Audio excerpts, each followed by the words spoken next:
Professor Ahmad رفیق اختر صاحب گجرہان والے سے متعلق آپ کی کیا رائے ہے؟ پروفیسر احمد رفیق اختر صاحب حفظہ اللہ تعالی میرے استادوں میں سے ایک استاد ہیں۔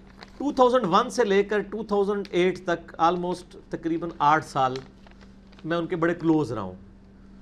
آلموسٹ ان کی تمام ویڈیوز دیکھی ہیں، وہی ویڈیوز ان کی کتابی شکل میں بھی آتی ہیں، اور اس کے علاوہ لائیو لیکچرز کئی بار سنے ہیں، ان سے گپ شپ بھی ہوئی ہے۔ آخری لیکچر میں نے ان کا اسلام آباد میں کشف المحجوب کے اوپر ہوا تھا، شفا انٹرنیشنل کے سامنے وہ جو ادارہ ہے ادبیات کا، وہاں پر تو شریف النفس آدمی ہے جی، ایم اے انگلش ہے بیسیکلی، اور ریلیجن انہوں نے اپنے شوق سے پڑھا ہے۔ میں پروفیسر احمد رفیق اختر صاحب کو آل امیہ میں عمر ابن عبدالعزیز سمجھتا ہوں جی، کیونکہ وہ تصوف جو اتنی پستی میں گر چکی تھی کہ خدا اور رسول پیچھے چلا گیا تھا، اور صرف فنافی شیخ اور پیری مریدی، پیر مرید پیر مرید، اس ایک گھنونے سسٹم کے اندر جو گھنونا بن چکا تھا۔ میں پرانی تصوف کو برا نہیں سمجھتا، جو علمی اختلاف ہے اپنی جگہ۔ امام غزالی کی آپ تصوف پڑھیں نا، کیمیائے سعادت میں نے پڑھی ہوئی ہے، احیاء العلوم پڑھیں، مکاشفۃ القلوب پڑھیں، منہاج العابدین پڑھیں، یعنی یہ کتابیں میں نے نہ پڑھی ہوئی ہیں صرف، بلکہ درس دیے میں اپنی ینگ ایج کے اندر۔ تو وہ گاڈ اورینٹڈ کتابیں ہیں، خدا کے گرد سارا چیز گھومتی ہے۔ پیری مریدی آپ کو کہیں نظر ہی نہیں آئے گی۔ یہ تو سب کانٹیننٹ کی تصوف آگے بگڑ گئی۔ اس بگڑی ہوئی تصوف میں پروفیسر احمد رفیق اختر صاحب نے جس تصوف کا رنگ پیش کیا، انہوں نے سلوگن دیا اللہ از دا ٹاپ پرائورٹی۔ یہ ان کا، جس طرح میرا ایک سلوگن ہے، نہ میں وہابی نہ میں بابی، میں ہوں مسلم علمی کتابی۔ نہ میں سو کالڈ وہابی، کوئی علمی بات کرے اسے وہابی کہتے ہیں، نہ میں بابوں کا دفاع کرنے والا بابی ہوں، میں علمی کتابی مسلم ہوں۔ اسی طریقے سے انہوں نے جو ٹرم ڈیوائز کی نا، اور ایز اے سلوگن، وہ یہ ہے اللہ از دا ٹاپ پرائورٹی، اللہ ترجیح اول ہے۔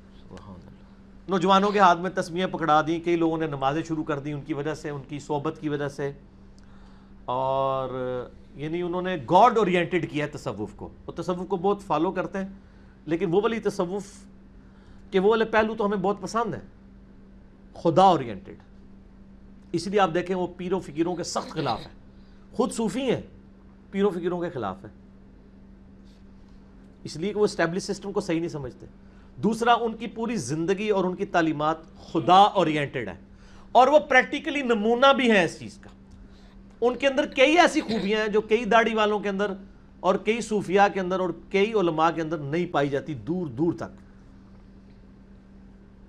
سب سے بڑی خوبی ان کا خوش اخلاق اور ہمبل ہونا ہے، یعنی جو میں نے ان کو آبزرو کیا، اور واقعی خدا ترجیح اول ان کی زندگی میں نظر آتا ہے۔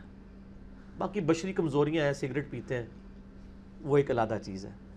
داڑھی کے معاملے میں بھی وہ داڑھی کی توہین نہیں کرتے، خود رکھی نہیں ہوئی ہے تو، لیکن جو باتیں ان کو سمجھ آئی ہوئی ہیں وہ اس دھڑلے سے سمجھ آئی ہوئی ہیں کہ کسی کی پرواہ نہیں کرتے۔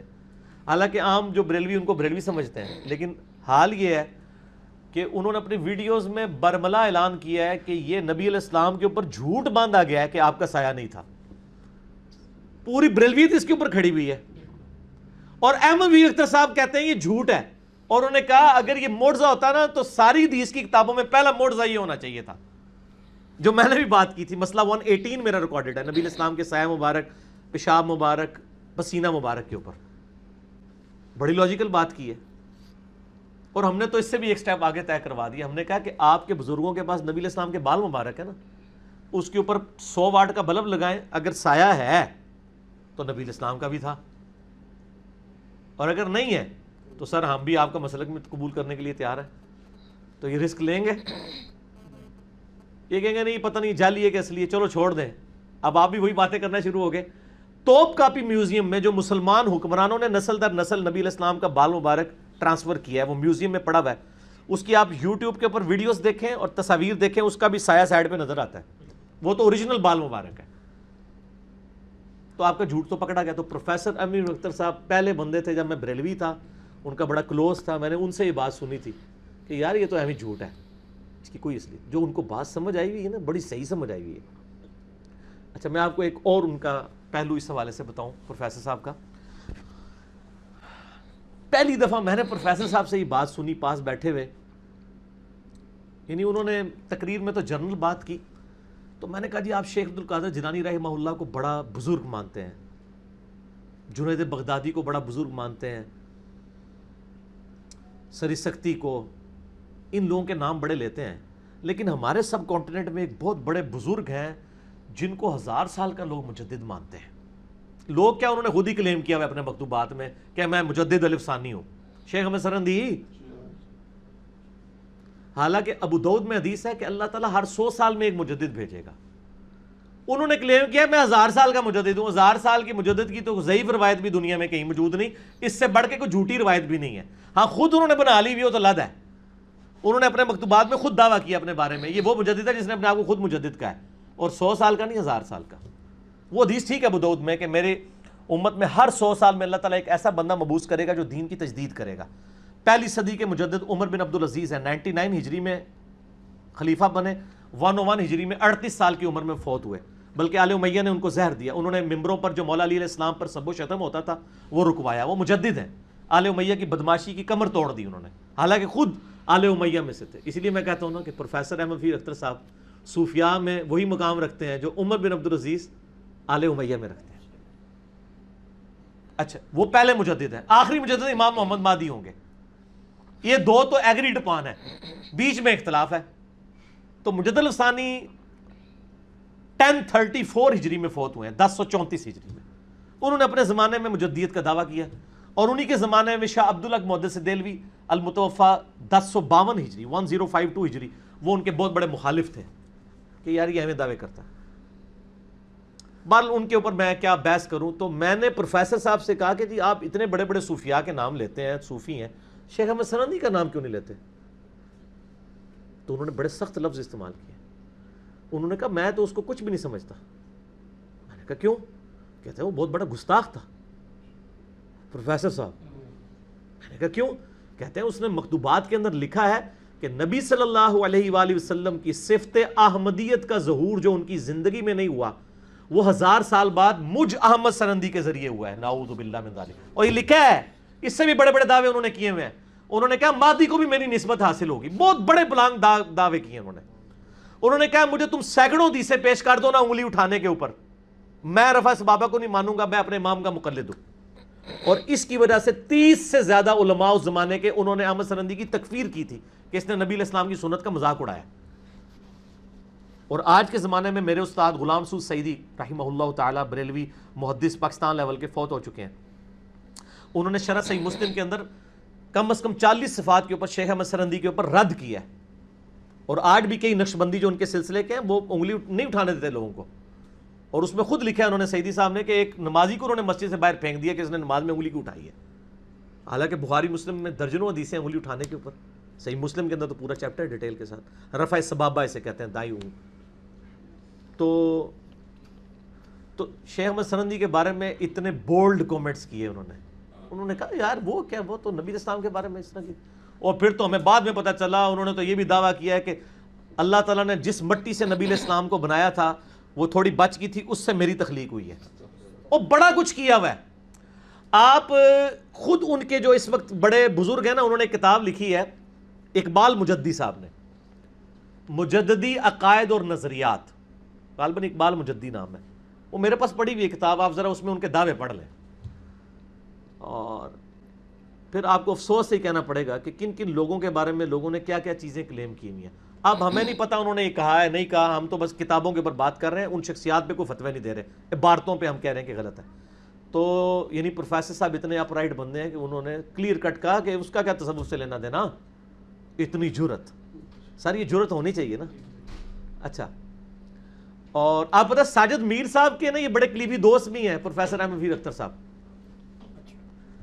یہ جو اہل حدیث کے ساجد میر صاحب ہیں نا، ان کو وہ ہر پروگرام میں بلاتے ہوتے ہیں، وہ ان کی اس مجلس میں بیٹھے ہوئے ہوتے ہیں، اور کئی باتیں وہ کئی مسائل وہ اہل حدیث والے بالکل صحیح طریقے سے وہ اہل حدیث والے مسائل مان رہے ہوتے ہیں، مثلا 3 طلاق کے مسئلے میں وہ اہل حدیث کو صحیح سمجھتے ہیں حنفی ہونے کے باوجود، حالانکہ اس مسئلے مجھے ان سے اختلاف ہے کہ اہل حدیث کا یہ مسئلہ غلط ہے۔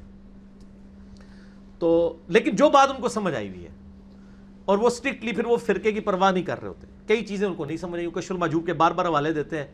ہم نے بتایا کشف المحجوب میں تو نبی علیہ السلام کی کتنی یعنی گستاخیاں درج ہیں. زید بن حارثہ کی بیوی کے ساتھ سکینڈل لکھا ہوا ہے, نعوذ باللہ. میرا مسئلہ وہ 71B ہے, انڈیا اور پاکستان کے بزرگوں کی 19 گستاخانہ عبارات کا تحقیقی جائزہ. اس میں میں نے ساری عبارات بتائی ہیں. ہم عبارات پہ, کتابوں پہ فتوے لگا رہے ہیں, بزرگوں پہ نہیں لگا رہے. ہم بابوں پہ فتوے نہیں لگاتے, کتابوں پہ لگاتے ہیں. بابے اللہ کے پاس چلے گئے, اچھے تھے تو اجر پائیں گے, برے تھے تو اللہ جانے ان کا معاملہ, ہمیں کیا پتہ انہوں نے لکھا ہے نہیں لکھا. باقی جو چھاپ رہے ہیں ان کو تو ہم کہیں گے آپ غلط کر رہے ہیں. پروفیسر صاحب اتنے آپ رائٹ بندے جی. اور ایک اور آپ کو میں ایک سوشل لائف کا ان کا واقعہ بتاؤں. یعنی ان کی بہن کی بارات گھر آ چکی ہوئی تھی. سر آپ امیجن کر سکتے ہیں.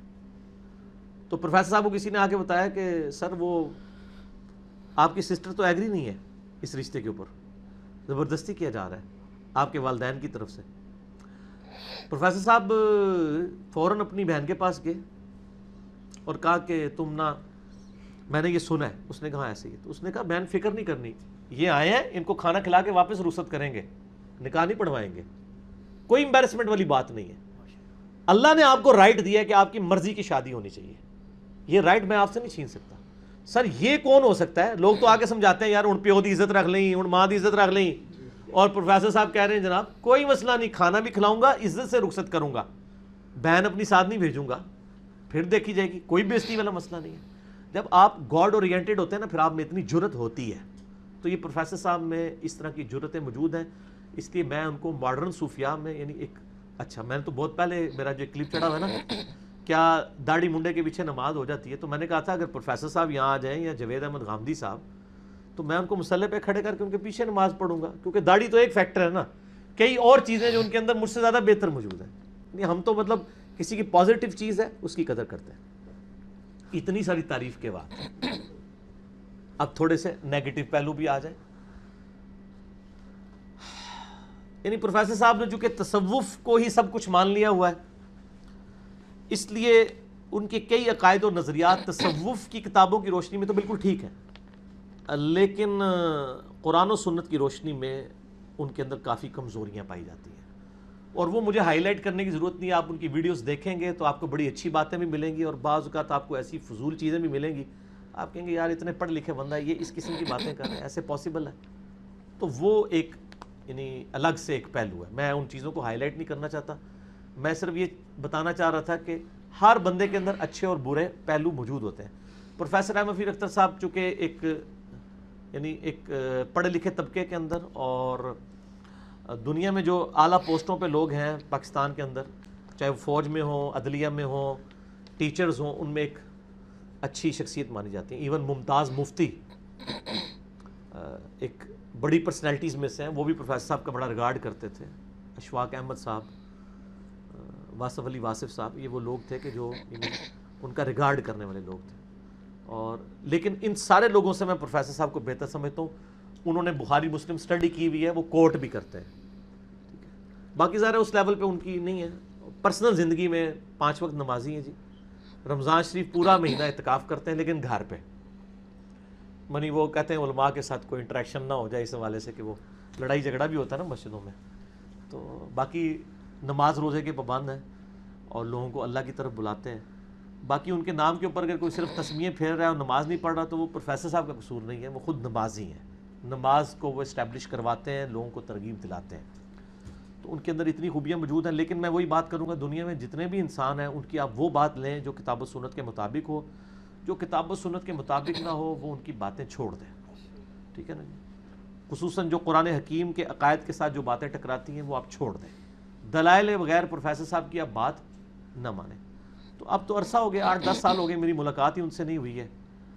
ظاہر ہے کہ وہ اب ایک خاص, میں بھی ایک دعوت کے حوالے سے ایک خاص ٹریک پہ چل رہا ہوں, تو اس دوران پھر بعض اوقات یعنی اس طرح کی چیزیں آ جاتی ہیں. بلکہ کبھی سامنے آ جائیں, ملاقات ہو جائے, تو میں تو مطلب میں تو 10 بوسی بھی ان کی کرتا ہوں, ریورٹ ہونے کے بعد بھی. یعنی عزت تو دیتے ہیں ہم, لیکن میں لوگوں کو خبردار کروں گا کہ ان کے عقائد و نظریات کے اندر بہت فساد موجود ہے. وہ بد نیتی کے ساتھ نہیں ہے, نیت کا معاملہ اللہ کے سپرد, ظاہر لیک آف نالج کی وجہ سے. جب آپ تصوف کی کتابوں کی بنیاد کے اوپر یعنی دین کو سمجھیں گے اور قرآن و سنت کو آپ سیکنڈ پرائرٹی پہ رکھیں گے اور آپ کہیں گے قرآن و سنت میں سے وہی باتیں میں مانوں گا جو صوفیاء نے لکھی ہیں، پھر تو نقصان ہوگا۔ کشف المحجوب کو وہ کوٹ کرتے ہیں، وہ کہتے ہیں علی بن عثمان حجویری صاحب میرے مرشد ہیں، تو سر کشف المحجوب میں تو اتنے بڑے بڑے کفریات درج ہیں، علی حجویری صاحب کی طرف منسوب نہیں میں کر رہا، کتابیں چھاپنے والوں کی طرف، ان کو بھی وہ ہائی لائٹ کریں نا۔ مثلا کشف المحجوب کے اندر نبی صلی اللہ علیہ وسلم صاحب اور سکر کے چیپٹر میں نبی علیہ السلام کے اوپر تہمت باندھی گئی کہ زید ابن حارثہ کی بیوی پہ ان کی نگاہ نعوذ باللہ پڑ گئی اور زید کی دل میں ان کی نفرت ڈال دی گئی، حضور نے خود شادی کر لی سیدہ زینب کے ساتھ۔ یہ جھوٹا واقعات یہ اس میں لکھا ہوا ہے۔ اسی طریقے سے سبحانی معظم و شانی، یعنی بازید بستامی کہتے تھے میں بہت پاک ہوں، میری شان بہت بلند ہے، اور اس میں کشف المحجوب میں لکھا ہے یہ اللہ ان کے منہ سے بول رہا تھا، حالانکہ یہ ہمارا عقیدہ نبی علیہ السلام کے بارے میں بھی نہیں ہے کہ اللہ منہ سے بولتا ہے۔ ہم کہتے ہیں نبی علیہ السلام پر وحی ہوتی ہے، ایون جو نبی علیہ السلام حدیث بھی بیان کرتے ہیں، حدیث قدسی کہا جاتا ہے اللہ کا کلام ہے، بولنے والی زبان وہ ہے، اللہ کی زبان نہیں ہم کہتے وما ينطق عن الهوى ان هو الا وحی یوحى، لیکن اس میں ہی لکھا ہوا ہے۔ اسی طریقے سے لکھا ہے کہ حضرت آدم علیہ السلام سے اللہ نے غلطی کروائی ہے، شیطان سے اللہ نے غلطی کروائی ہے، نعوذ باللہ من ذالک۔ اس قسم کے کئی خرافات آج کی کشف المحجوب کے اندر موجود ہیں۔ تو پروفیسر صاحب یہ کتابیں ریکمینڈ نہ کیا کریں، لوگوں کو قرآن ریکمینڈ کریں، سنت ریکمینڈ کریں۔ ان کتابوں کو پڑھ کے آپ نے کون سا ایسا نالج لینا ہے؟ پھر یہ کہنا کہ ان کتابوں کے اندر جو باتیں کتاب و سنت کے مطابق ہیں وہ آپ لے لیں، جو نہیں ہیں وہ چھوڑ دیں۔ تو سر جو مطابق ہیں وہ تو پہلے ہی قرآن و سنت میں موجود ہیں، وہ ادھر سے کیوں لینی ہے؟ ایسے کر کے کان کیوں پکڑنا ہے؟